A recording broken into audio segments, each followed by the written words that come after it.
ဒီတခါ Photoshop မှာဒီပုံရဲ့နောက်ခံ background ကိုဘယ်လိုဝါးလဲပေါ့နော်အဲ့ဒီဝါးနည်းတွေအများကြီးရှိတယ်ဗလားနည်းတွေအများကြီးရှိတယ်ပေါ့နော်အဲ့ရှိရဲ့နည်းတွေကမှဒါအဆင်ပြေဆုံးဟာလေးတစ်ခုကိုတည်သက်တဲ့ဟာလေးတစ်ခုကိုပြောပြပေးတော့မှာဖြစ်ပါတယ်အဲ့ပထမဆုံးပုံတစ်ပုံထည့်ပြီးလို့ရှိရင်ဒီ background ကိုဆိုတော့ control G နဲ့ layer တစ်ခုပွားလိုက်မယ်ပွားပြီးလို့ရှိရင်သူ့ဒီလူပုံစံကိုပဲစာရုပ်က fan 2နဲ့တွားပြီးတော့လုပ်လို့ရတယ်ပေါ့နော်ဒါပေမဲ့ Photoshop CC မှာ leveling တစ်ခုပဲ selection တော့သူပေးလို့ရတယ် select ထဲမှာ subject ကိုတစ်ချက်နှိပ်လိုက်မယ်ဒါဆိုလို့ရှိရင်လူပုံကိုပဲတွားပြီးတော့ selection တွေကတွားမှတ်လိမ့်မယ်ပေါ့နော်ကိုယ့်ကိုတည်သက်ရှင်နေဆိုလို့ရှိရင်တော့ကိုယ့်ကို fan 2နဲ့ပြန်ပြီးတော့လုပ်လို့ရတယ် okay အဲ့လိုလုပ်ပြီးပြီဆိုလို့ရှိရင်စာရုပ်က edit ထဲကို select ထဲကိုတွားမယ် select ထဲကိုတွားပြီးတော့ modify လုပ်မယ် modify မှာ expand ကိုရွေးလိုက်မယ်ဒါတော့ဆရာဒီနေရာမှာ file လောက်ထားလိုက်တယ်ပြီးရင် okay ပေးလိုက်မယ်ဒါဆိုရင်လည်းနေရာအကျယ်ယူသွားပြီပေါ့ဟုတ်ပြီပြီးလို့ရှိရင်ဒီကောင်ကို control J နဲ့ layer တစ်ခုပွားမှာဖြစ်ပါတယ် control J နဲ့ layer တစ်ခုပွားတဲ့အခါမှာ selection ယူထားတဲ့လူကိုပဲ select ဟိုပါပေါ့နော် control J နဲ့ copy ပွားလိုက်တာဖြစ်ပါတယ်ဟုတ်ပြီ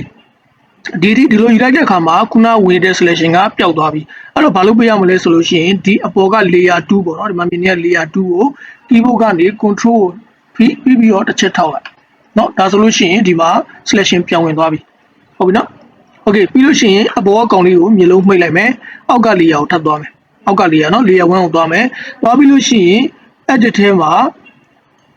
free ဆိုတာရှိတယ် free ကိုတစ်ချက်နှိပ်မယ်ပြီးလို့ရှိရင်ဒီနေရာမှာ foreground background မျိုးရှိတာပေါ့เนาะဒီနေရာမှာ content aware ကိုစာလို့ရွေးလိုက်မယ်ပြီးရင် okay ပေးလိုက်မယ်အချက်ဆောင်ပေးမယ် okay ဒီလိုပေါ်လာပြီဆိုလို့ရှိရင်အခု selection ဝင်နေတာလေးကိုပျောက်ချင် keyboard ကနေ control D ကိုနှိပ်မယ် okay ပျောက်သွားပြီပေါ့နော်ဒီနေရာမှာမှအရာလေးတွေပေါ်နေရဆိုလို့ရှိရင်စာရုပ်က spot healing brush tool နဲ့နေပြီးတော့လိုက်ဖြောက်လို့ရတယ်နော်မပေါ်ရင်တော့ဖြောက်စားမလို့ပေါ့နော်ပေါ်ရင်တော့ဖြောက်ပြလိုက်ပေါ့ okay ဒါဆိုလို့ရှိရင်အပေါ်က layer ကိုမျိုးလုံးလေးဖွင့်လိုက်မယ်